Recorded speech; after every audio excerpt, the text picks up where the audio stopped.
అందరికీ నమస్తే అండి.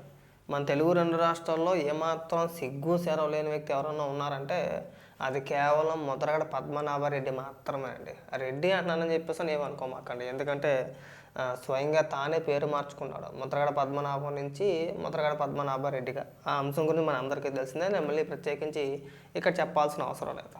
అయితే ఈరోజు అంబటి రాంబాబుని పరామర్శించడానికి వెళ్ళాడండి. పరామర్శించడానికి వెళ్ళి అంబటి రాంబాబు మాట్లాడిన మాటల్ని పక్కన పెట్టేసి ఎంత శుద్ధపూసలా మాట్లాడుతున్నాడంటే ఒక మాజీ మంత్రి పైన దాడి చేస్తారా అండి, ఇది పద్ధతా అండి, మీరు 4 సార్లు ముఖ్యమంత్రిగా చేశారండి, మీరు దీన్ని ఇక్కడితో అన్న ఆపేయండి.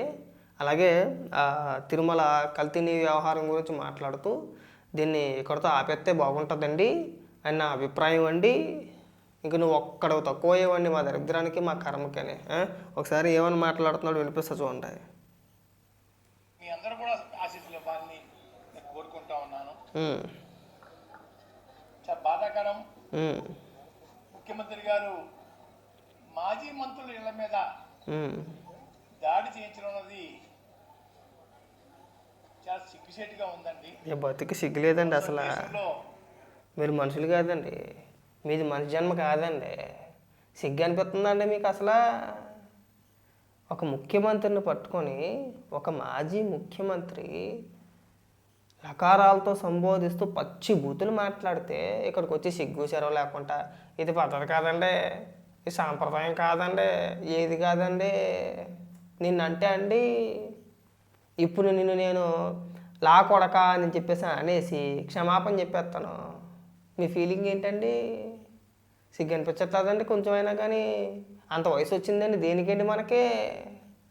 గాడిదకి వచ్చినట్టు అనకూడదేమో, మహాపాపం కూడాను. అంత వయసు వచ్చింది మనకు ఒంటి మీదకి, ఏం ప్రయోజనం అండి మీ వల్ల రాష్ట్రానికి? జగన్మోహన్ రెడ్డి అధికారంలో ఉన్న 5 ఏళ్ళు కూడా నిద్రపోయారండి మీరు అక్కడ. మన కొంపలో నిద్రపోయారండి మనం. చంద్రబాబు నాయుడు గారు ముఖ్యమంత్రిగా ఉంటే మాత్రమే మీ పోరాట పటం అంతా కూడా రాష్ట్ర ప్రజల మీద చూపించేస్తారండి. అండి మాత్రం తక్కువ లేదండి, మాట్లాడండి. ఎక్కడ కూడా ఇటువంటి దాడులు ఉండవండి. చెక్కేస్తారండి. 2 దఫాలు కాపులు సహకారంతో 2 సార్లు ముఖ్యమంత్రి అయ్యారు. 2 సార్లు కూడా కాపుల్ని టార్గెట్ చేసి అవమానం పాలు చేస్తా ఉన్నారు. మీ బతుక్కి సిగ్గు లేదండి. గౌడి గేదెలా దాకమొహం వేసుకోనండి. మీ బతుకు కొంచెం కూడా సిగ్గు అనిపించట్లేదండి. పవన్ కళ్యాణ్ గారిని ఉద్దేశించి, పవన్ కళ్యాణ్ గారు కాపులే కదండి, పవన్ కళ్యాణ్ గారిని ఉద్దేశించి పోసాని కృష్ణమూర్తి అలాగే కొంతమంది వైఎస్ఆర్సీపీ పార్టీ నాయకులు పవన్ కళ్యాణ్ గారిని పచ్చి బూతులు తిడితే ఏమైపోయిందండి ఏమని కులాభిమానం? ఎందుకు మాట్లాడలేదండి? ఎందుకు ఖండించలేదండి? ఆ రోజు మీ పోరాట పటిమ, మీ పోరాట తత్వం ఏమైపోయినాయండి? ఇవాళ కాపుల గురించి రెడ్డి అని మీరు మాట్లాడుతున్నారా అండి? మీరే కదండి పేరు మార్చుకున్నారు ముద్రగడ పద్మనాభరెడ్డి అని చెప్పేసి అని. ఇవాళ సిగ్గు లేకుండా అన్నీ వదిలేసి అంబటి రాంబాబుని పరామర్శిస్తానికి వెళ్ళి అక్కడికి వెళ్ళి మీ ఉపన్యాసాలు, మీ నీతి సూక్తులు మీరు మాట్లాడుతున్నారా? కాస్తానే మన బతుక్కి సిగ్గులేదండి. దేవుడు కొంచెం కాకుండా కొంచెం అయినా సిగ్గు అనేది పెడతారండి మనిషికి. మీకు అది ఎట్లేదండి? అడ్డగోలుగా మాట్లాడడం తప్ప మీ బతుకి సిగ్గు అనేది లేదండి. ముఖ్యమంత్రి గారిని ఉద్దేశించి లా కొడక అని చెప్పేసి అని మాట్లాడితే కనీసం కడుపుకు అన్నం తిన్నామా అంటే అలాంటి మాటలు మాట్లాడకూడదేమో. సిగ్గు లేకుండా వెళ్ళి పరామర్శించి పైగా ప్రెస్ మీట్ పెట్టి ఉపన్యాసాలు చెప్తారండి మీరు ఇక్కడ. దిక్కుమాల బతుకులు బతకాలని అభిప్రాయం. ముందుసారి అయితే రాంబాబు గారి లాగా నా భార్యని, నా కోడలని, కొడుకుని కూడా నిజంగా కొట్టించడం, తిట్టించడం, లంజా రావే జుట్టు మెలితిప్పి ఖండించడం, పోలీసు చేత చేయించిన మహానుభావుడు. మీరు ట్రైన్లు తగలెట్టండి, వెళ్ళి ముద్దెట్టుకుంటారు వెళ్ళి. ఏమండే ముద్రగడ పద్మనాభం గారు, మీరు కులాన్ని అడ్డం పెట్టుకొని కులాల మధ్యన విద్వేషాలు రెచ్చగొడుతూ ధర్నాల పేరుతోని మనం వెళ్ళి రైళ్ళు తగలెట్టేస్తాండి ఇంటికి వచ్చి ముద్దెట్టుకుంటారండి. అయ్యి బాబా వెళ్ళి తగలెట్టేశారండి ముద్రగడ పద్మనాభం గారు ముద్రగడ పద్మనాభరెడ్డి గారు అని చెప్పేసి ముద్దెట్టుకుంటారండి. మీరు అన్నట్టుగా లకారాలతో ఏమీ సంబోధించలా, మీ కొడుకునో మీ కూతురునో మిమ్మల్ని ఎవరిని కొట్టలా. ఆ రోజు చట్ట ప్రకారం అనండి, చట్టానికి వ్యతిరేకంగా ఏమీ చేయాల, చట్ట ప్రకారమే ఆ రోజు మీ పైన కేసులు నమోదు చేశారు. అవునండి. ఆ తర్వాత జగన్మోహన్ రెడ్డి అధికారంలోకి వచ్చిన తర్వాత మీ మీద పెట్టిన కేసులు కొట్టేశారండి. నిజమే కదండి. మరి దాని వెనకాతలు ఎవరున్నారండి? జగన్మోహన్ రెడ్డి ఆదేశాల మేరకు కాపు కులాన్ని అడ్డం పెట్టుకొని మీరు చేసిన పెంట పని అండి అది కదండి. మీ రాజకీయ భవిష్యత్తు నాశనం అయిపోవడం గల కారణం ఏంటండి? జగన్మోహన్ రెడ్డికి పాలేరుతనం చేయడమే అండి. ఇవాళ వచ్చి కాపు కులం గురించి కాపులు వెనకేసుకొస్తూ అంబటి రాంబాబుని ఉద్దేశించి కాపు కులాన్ని ముందెట్టేసి అంబటి రాంబాబు అనే వ్యక్తి కాపు కులానికి ఏదో పెద్ద వ్యక్తిలాగా నాయకుల్లాగా మీరు ఇక్కడికి వచ్చి ఉపన్యాసాలు చెప్తారంటే సిగ్గు అనిపించట్లేదండి మీ బతికి. ఈరోజు ఇదే పరిస్థితి రాబోయే జరిగింది. నేను ముఖ్యమంత్రిగా ఒకటి కోరుకుంటున్నాను. చెప్పండి. అయ్యా అయ్యా ఈరోజు కాబట్టి రేపైనా అవునండి మాకు జరిగిన అవమానం లాంటిది మీ మేడం గారికి, మీకు, మీ కోళ్ళ గారికి, మీ అబ్బాయి గారికి జరిగితే మీ ఫీలింగ్స్ ఎలా ఉంటాయో. మీలాంటి ఎదవలు కాదండి అందరూనా, మీలాంటి పోరంబోక ఎదవలు కాదండి. మీరంటే మిమ్మల్ని కాదండి ముద్రగడ పద్మనాభరెడ్డి గారు, అంబటి రాంబాబు లాంటి వ్యక్తులు అలాంటి ఎదవలు ఎవరో తెలుగుదేశం పార్టీలో లేరండి. అంత దిగజారిపోరండి. చంద్రబాబు నాయుడు గారు ఎప్పుడూ కూడా ఒక వ్యక్తిని ఉద్దేశించో లేదంటే వ్యక్తిగతంగానో విమర్శించే వ్యక్తి కాదండి. చంద్రబాబు నాయుడు గారైనా, నారా లోకేష్ గారైనా, వాళ్ళ కుటుంబ సభ్యులైనా ఎప్పుడూ కూడా ఏ వ్యక్తిని వ్యక్తిగతంగా విమర్శించరండి. అంటే సిగ్గు అనిపించట్లేదండి. అంబటి రాంబాబు చేసిన వ్యాఖ్యలు అడ్డగోలుగా సమర్థిస్తూ ఈ పరిస్థితి మీకు రాదా అంటే రాదండి, 100% రాదండి. ఎప్పుడు కూడా ఒక లైన్ దాటి చంద్రబాబు నాయుడు గారు కానీ, నారా లోకేష్ గారు కానీ ఒక లైన్ దాటి, ఒక గీత దాటి ఎవరిని కూడా వ్యక్తిగతంగా విమర్శించిన పాపాన్ని ఇవాళకి కూడా పోలేదండి. మీరు తెలుసుకోవాలి కదండి. తెలుసుకోమండి. మనం గుడ్డెద్దు చేలో పడినట్టు వచ్చి మాట్లాడేస్తామండి.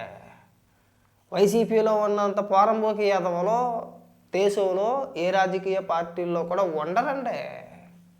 వైసీపీ నాయకులు పచ్చి బూతులో మాట్లాడినప్పుడు అనకూడదేమో సార్, మీరు ఏం పెట్టుకున్నారని అనలేను, చెప్తున్న ఉదాహరణకి. ఏమైపోయారండి ఆ రోజు? ఎందుకు మాట్లాడలేదండి? ఎందుకు మాట్లాడలేకపోయారండి? సిగ్గు శరం లేని బతుకులు. చెప్పాలని కోరుకుంటా ఉన్నానండి. మంచిదండి. బానిసలు కాదండి అయ్యా. మంచిదండి. పాకిస్తాన్ నుంచో ఆఫ్ఘనిస్తాన్ నుంచో వలస రాలేదండి. మీరు ఎవరికి బానిసలో మాకు తెలుసండి. మీరు మళ్ళీ ప్రత్యేకించి ఒక ప్రెస్ మీట్ పెట్టి మీరేం వివరణ ఇవ్వవసరం లేదండి. రాష్ట్ర ప్రజలందరికీ తెలుసండి, ముఖ్యంగా కాపు కులస్తులు అందరికీ తెలుసండి. ముద్రగడ పద్మనాభరెడ్డి అనే వ్యక్తి ఎవరికి బానిస అనేది రాష్ట్ర ప్రజలందరికీ తెలుసండి. మీరేం పాకిస్తాన్ నుంచి ఎవరు అనవసరం లేదండి. మన తెలుగు రాష్ట్రాల్లో పుట్టిన చీడ పురుగులండి. ఫీల్ అయితే ఫీల్ అయ్యారేమో కానీ అంటే చాలామంది చెప్తున్నానండి. ఉదాహరణకి జగన్మోహన్ రెడ్డి అధికారంలో ఉన్నప్పుడు మన పోరాటం అంతా చంద్రబాబు నాయుడు గారి పైన ఉండాలండి. చంద్రబాబు నాయుడు గారు ముఖ్యమంత్రి అయినా సరే మన పోరాటం అంతా ఆయన పైనే ఉండాలండి. జగన్మోహన్ రెడ్డికి కింద గోసీలాగా మనం ఉండాలండి. మీరు ఇక్కడికి వచ్చి ఉపన్యాసాలు చెప్పాలంటే మేము వినాలండి. సిగ్గు లేకపోతే పెరిగామండి, కానీ నీచాతినీతంగా మమ్మల్ని చూడటం, బాధించడం బాధగా ఉందండి ముఖ్యమంత్రి గారు. రెండోది తిరుపతి లడ్డు విషయంలో అబద్ధాల మీద అబద్ధాలు రోజు వల్లించడం సమాజం నవ్వుకుంటుందండి. భక్తుల యొక్క మనోభావాలు దెబ్బతింటున్నాయండి. అవునండి. గుళ్ళకి వెళ్ళకూడదు, గుళ్ళో పెట్టే ప్రసాదం తినకూడదని అభిప్రాయం మీ మాట బట్టి వారికి కలుగుతుంది. అన్ని మతస్థులను తీసుకొచ్చి టీటీడీ చైర్మన్గా చేయొచ్చా అండి ముద్రగడ పద్మనాభం గారు? హిందువులు కాని వ్యక్తి అంటే హిందువు కాని వ్యక్తిని తీసుకొచ్చి టీటీడీ చైర్మన్గా చేయొచ్చా? క్రైస్తవులను తీసుకొచ్చి టీటీడీ ఉద్యోగులుగా చేర్చవచ్చా? ఉద్యోగులుగా నియమించుకోవచ్చా? చేయొచ్చా అండి? 250 కోట్ల రూపాయలు తినేసారండి. దాదాపు 38 మందిని ముద్దాయిలుగా తేల్చారండి. ఛార్జ్షీట్లో పేర్కొన్నారండి. ఛార్జ్షీట్లో ఏమని పేర్కొన్నారంటే అసలు నెయ్యే కాదని చెప్పేసి అని పేర్కొన్నారండి. అసలు నెయ్యి వాడలేదు, ఒక చుక్క పాలు కొనలేదు, ఎక్కడ కూడా వెన్న కొనలేదు. ఇదంతా కూడా రసాయనాలతో తయారు చేసిన ఒక విష పదార్థం లాంటిదని చెప్పేసి అని ఛార్జ్షీట్లో చెప్తే మీరు ఇక్కడికి వచ్చి ఏం మాట్లాడుతున్నారండి? పైగా కాపులను ఉద్దేశించి మీరు మాట్లాడతారండి. అంబటి రాంబాబు కాపులందరికీ ప్రతినిధి అండి. ఇంకెవరో కూడా ఆ స్థాయి వ్యక్తులు రాజకీయ నాయకులు ఇంకెవరో లేరా అండి? నిమ్మల రామానాయుడు గారు లేరండి? ఏ రోజైనా కానీ నోరు గారిని చూసారా మీరు? ఏ రోజైనా సరే ఆయన కాపునండి, మీరు మర్చిపోతున్నారేమో. తెలుగుదేశం పార్టీలో కూడా కాపులు ఉన్నారండి. అందులోనూ ముఖ్యంగా నిమ్మల రామానాయుడు గారు ఈ రోజున మంత్రి అండి, ఆయన కాపేనండి. అంబటి రాంబాబు ఒక్కడే కాపు కాదండి. సిగ్గు సెరవు లేకుండా ఏం మాట్లాడతారండి మీరు ఇక్కడికి వచ్చి? లేదు, ఆపేయండి మీ అబద్ధాలని ఆపేసేసి గౌరవంగా క్షమాపణ చెప్తే బాగుంటుందని అనిపిస్తా ఉంది. ఎవరికి చెప్పాలండి క్షమాపణ? మీకు చెప్పాలా వచ్చి? మీకు చెప్పాలండి క్షమాపణ? మీరు ఏమైనా సత్యహరిశ్చంద్రులా అండి? పింక్ డైమండ్ గురించి ఎందుకు మాట్లాడలేదండి పనోడా? పింక్ డైమండ్ అండి రెడ్డి గారు 2014-19 ఎన్నికల ముందు ముఖ్యంగా వైఎస్ఆర్సీపీ పార్టీ నాయకులు కొంతమంది ఆర్టిస్టులను తీసుకొచ్చి స్వామివారిది పింక్ డైమండ్ పోయిందని చెప్పేసి మాట్లాడారు. గుర్తుందా అండి? గుర్తులేదా అండి? దేవుడితో రాజకీయాలు చేయడం మొదలుపెట్టింది ఎవరండి? జగన్మోహన్ రెడ్డి అండి. మీకు రాజకీయాలు ఈ మధ్యకాలంలోని మతిమరుపు ఎక్కువైపోయిందండి. వయసు మీదకి వస్తుంది కదా మనకి, వయసు మీదకి వచ్చే కొద్ది అలాగే ఉంటుందండి. మతిమరుపు అండి, అంతకంటే ఏమీ లేదు ఇక్కడ. మీరు వచ్చి ఇక్కడ ఉపన్యాసాలు చెప్పమాకండి. ఇక్కడ ఎవరికైనా క్షమాపణ చెప్పవసరం లేదండి. ఆ చెప్పేది జగన్మోహన్ రెడ్డిని చెప్పించమనండి, లేదంటే మీ అధినాయకుడే కదండి అసెంబ్లీకి వెళ్ళి మాట్లాడమనండి, బ్రహ్మాండంగా ఉంటుంది. పర్వాలేదు, ఇక్కడతో ముగిస్తే మంచిదని అనుకుంటా ఉన్నానండి. ముగించకుండా సిబిఐ దర్యాప్తు మీద మళ్ళీ ఒక కమిషన్ ఏంటి మీ ఉద్దేశం? అందరినీ మొదలకి వెళ్ళి జైల్లో పెట్టేద్దామనా? అవునండి. ఏంటి ముఖ్యమంత్రి గారు, ఎన్నో రిపోర్ట్లు నీట్గా వచ్చాయి. అసలు ఏ రిపోర్ట్లు ఏముందో మీరు చదివారా అండి ముద్రగడ గారు? చంద్రబాబు నాయుడు గారు ఏమీ గాలి మాట అల్లదు కదండి. చంద్రబాబు నాయుడు గారు ఆ రోజు మాట్లాడిన ఎన్డీడీబీ రిపోర్ట్ ఆధారంగానే మాట్లాడారు. ఈరోజు సిబిఐ ఏమీ మీకు క్లీన్ చిట్ ఇవ్వలేదండి. ముద్రగడ పద్మనాభం రెడ్డి గారు ఇవాళ సిబిఐ మీకు క్లీన్ చిట్ ఇవ్వలేదు, అసలు నెయ్యే వాడలేదని చెప్పి తేల్చి చెప్పిన తర్వాత సిగ్గు లేకుండా ఇంకా ఇక్కడికి వచ్చి మీరు ఉపన్యాసాలు మాట్లాడతారండి? కాస్త నీతి జ్ఞానం లేదు మీకు? బుద్ధాన్ని సిగ్గు అనిపించట్లా అసలు? పైగా అయితే ఇక్కడతో ఆపేయాలట. మాట మాటికి గొడ్డు మాంసం అని, పంది మాంసం అని, చేప కొవ్వని, ఆవు కొవ్వని అబద్ధాలు వల్లిస్తూ ఉన్నారు. నోరమయ్యండి సార్, మీకు అసలు సిగ్గు సెలవు. మీ గురించి ఇంతసేపు మాట్లాడడం నిజంగా టైం పక్క. అంబటి రాంబాబు లాంటి వ్యక్తుల్ని మీలాంటి వ్యక్తులు రాజకీయాల్లో తల పండుపోయింది అని చెప్పుకొని మీలాంటి వ్యక్తులు సమర్థించడం నిజంగా సిగ్గుచేటండి. ఇంకెప్పుడు కూడా ఇలాంటి ప్రయత్నాలు చేయమాకండి.